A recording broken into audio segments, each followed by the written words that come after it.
We're going to start from 0. Yeah, please. Yeah. So this is the staff. I have 5 lines. We count them from bottom to top. So that will be first, second, third, fourth, and fifth line. And it has 4 spaces. 1, 2, 3, 4. Okay, and that's where we write music. So music, the writing of music, we want to express on the paper 3 elements. We want to express the pitch.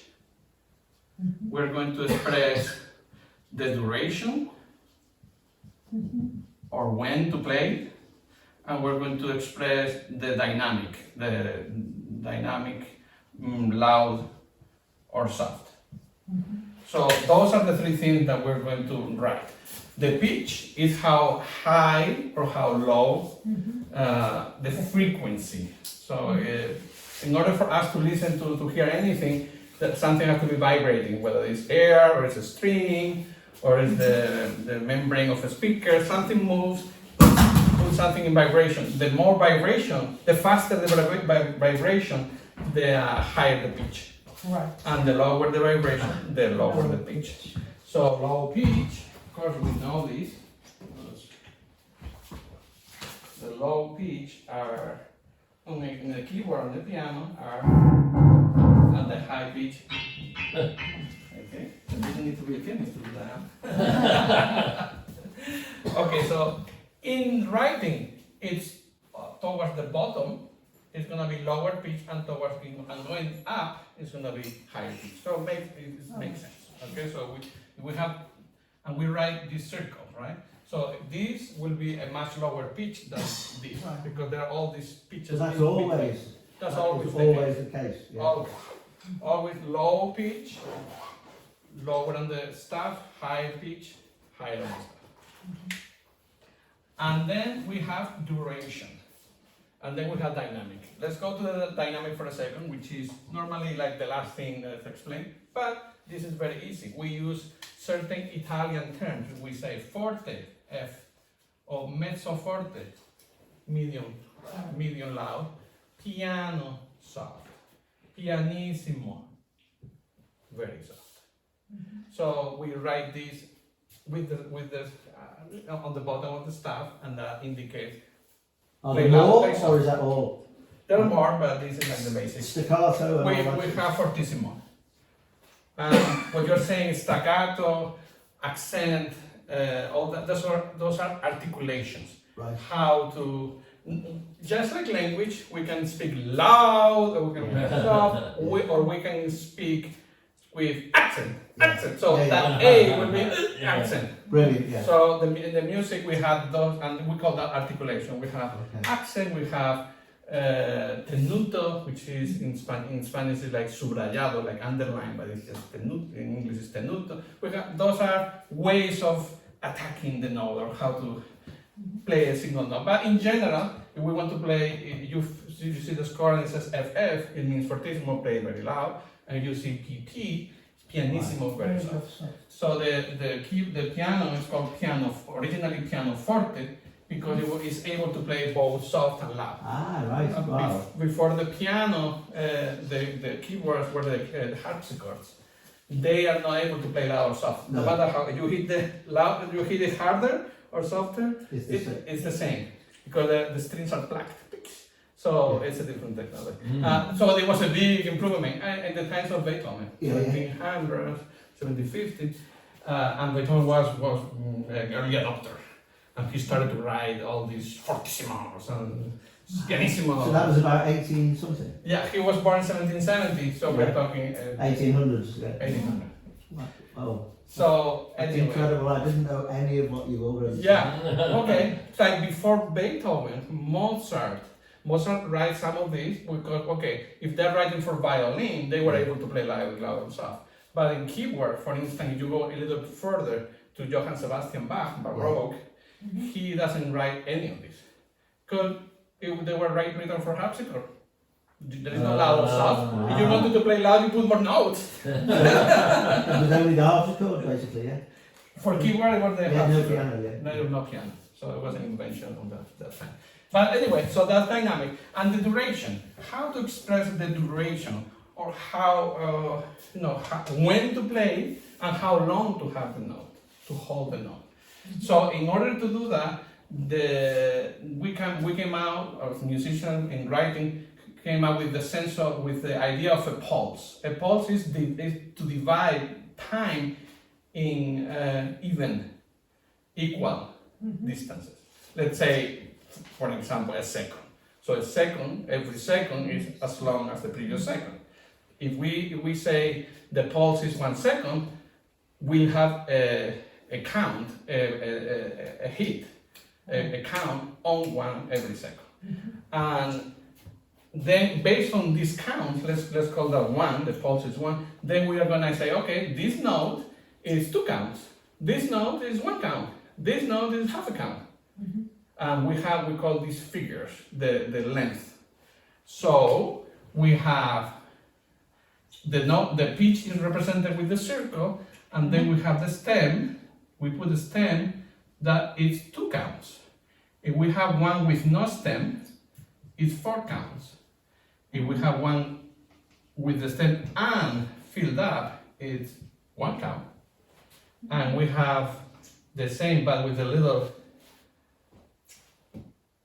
I'm trying to find the name of this. It's not a tail. There is a word for it. Anyway, doesn't matter really, but you've seen this a million times. That's half. So it's binary. It's 4, 2, 1, and we keep going. We have 2. It will be a 4th, 8, so on and so forth. In English, it makes sense the names because this is a whole note. It has 4. A half note. 2 with half of 4, a quarter note, a quarter of 4, this is called a quarter note, an eighth, because it's an eighth of, but in Spanish it's redonda, blanca, negra, crotchet. I'm going to put it here, redonda. ¿Y eso está acá en este librito? Sí, está en el librito, debería. Okay, in Spanish. So basically, we're gonna decide what's a pulse. The pulse can be faster or can be slower. There is no one pulse. It's not always a second. It could be half a second, it can be whatever. So in order to depict what the general speed of the pulse is, composers write at the beginning of the piece, they write an indication. They say fast or slow or normal. It's a little bit ambiguous, right? Because what's fast? For me, fast would be pa, pa, pa, somebody else a little less. That's where the interpretation comes. That's why I'm talking about old pieces like Beethoven, Mozart. Or if they say andante, they use Italian. Andante means andando, it means walking. Well, some people walk a little faster, some people. Of course, nobody walks. So it's an indication. And that also, it's not so accurate, but it also gives a little bit of a room for the performer to decide, okay, to me, this piece should be this piece, and that sort of thing. And then also, around the time of Beethoven, the metronome was invented, the machine that counts. And that's mathematically divides the tempo in a number of beats per minute. So if you put 60 in the metronome, it's a second. If you put 120, it has a second. If we divide if we count every 2, it will be 1, 2, 1, 2, 1, 2. That would be, for instance, a 2, 4 time signature. If we count in 1, 2, 3, 1, 2, 3, it will be a 3, 4. And if we count in 4, it will be 4, 4. So it's expressed with 2 numbers. The upper number is how many beats in each bar. And the lower number is what figure is each beat. So the 4 is always a quarter note, for instance, a 2, 4. So we have, this is a quarter note. Let's keep it here as a sheet. Okay, this is 4, 2, 1, and half. Okay, so these are 1. So we have 1 beat here, or pulse. Second beat here, or pulse. And that, because we're saying we're going to divide in groups of 2, that's the end of the group. And we write this line Right. to indicate that that's the end of the bar. Each bar is these groups. So this is another one, and this is another two. And here we can put, for instance, a blanca, a half note, and that will, with one, we fill the whole bar. Yes? Yeah. So far so good? Yeah. Because What this would is- that sound like? This is called two, because this counts two. How would that be? We're looking just at the rhythm. So it will be, if we pick this pulse, for instance, Yeah. So the numbers at the top, the 1 and 2. are pulses, are one of these. Right. Yeah, because I was getting a bit confused. Because one is Yeah. a. Let's write it a little different. I see how you're getting confused. Like it's Yeah. two. No, it's not. Let's put Yeah. It's like an one. arrow here. and Plum, plum, plum, plum, plum, plum. Yeah. Those are my. Oh yeah. These are the pulses. Yeah, that's better. So that would be. It would be pam, pam, pam, pam, pam. So that one's a longer. Ah. That is longer. It has two because it's 2. not filled up. Yeah, okay. Mm-hmm. Okay, so let's do. So when these two are linked with one, it's the same as having a little tail. All right. It's a shortcut. Okay. This is equivalent of writing 1 and 2. Right. But the composer decided there was too much work to so just The joint. they join them. Okay, exact same thing.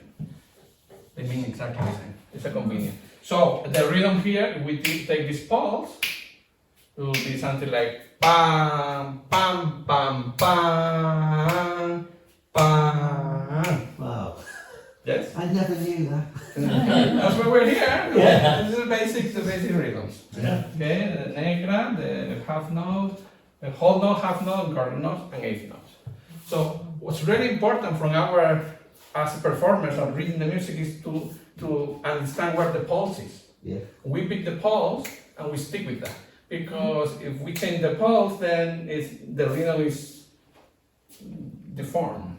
So we always be like, and we're gonna be like, oh, stick with the pulse, don't speed up, don't slow down, don't speed up. It's easy to get stuck here and say, tan, tan, tan, tan, tan. Oh no. Yeah, it's funny, but you will see. It happens because, so we have the rhythm, but also remember the pitch is how high and how low. So now we're gonna name these pitches with the 7 pitches. Well, we're gonna say this, well, in English it's letters, and in Spanish it's do, re, mi, fa, sol, la. Yeah. We're going to use the Spanish way because that's what you're gonna hear. We understand We're that gonna say, anyway, yeah. Re, mi, fa, so it's easier to just stick with one. Especially C, it's very confusing with C.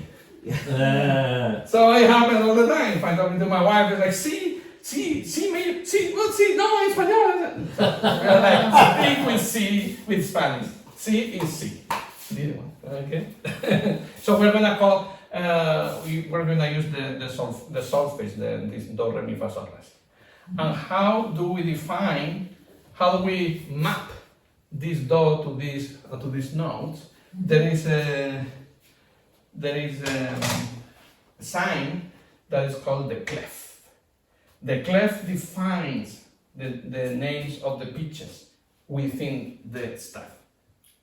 Okay, so if we put this clef, this treble clef, or clave de sol, it makes more sense. Clave de sol, as you can see, it starts from the second line.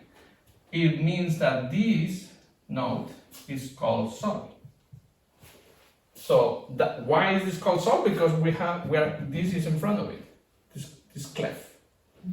If we have another clef, it might be called something The else. bass clef or something. The bass clef will be this one. Clave de fa. I don't know what it means, but I've heard of a bass clef. Right, Yeah. right. So the bass clef defines that the fourth line is called fa. The fourth line in the staff. Remember, we come from the bottom. She's saying we have this note, we have this note, we have this note. We're going lower and lower, Yeah. but the keyboard has a lot. Yeah. So what happens if we want to go lower? Is we put it lower, but we add an extra little line. Yeah. As Yeah. It looks familiar. Or if we want to go to the next one, we keep adding the line. Or we can put two lines, and that will be going down, down, down. So this is do, re, mi, fa. And we keep going up.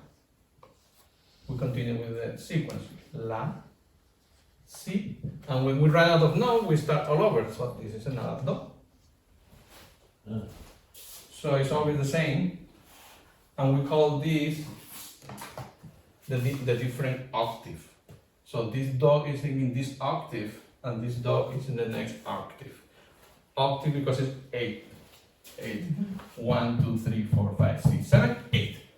I see. Yeah. And in the keyboard of the piano, you will see very easily that there are these patterns, and they keep going over and over and over. So there are 7 octaves. They're all the same name. Do, re, mi, fa, sol, la, si, do, re, mi, fa, sol, la, si. Every time.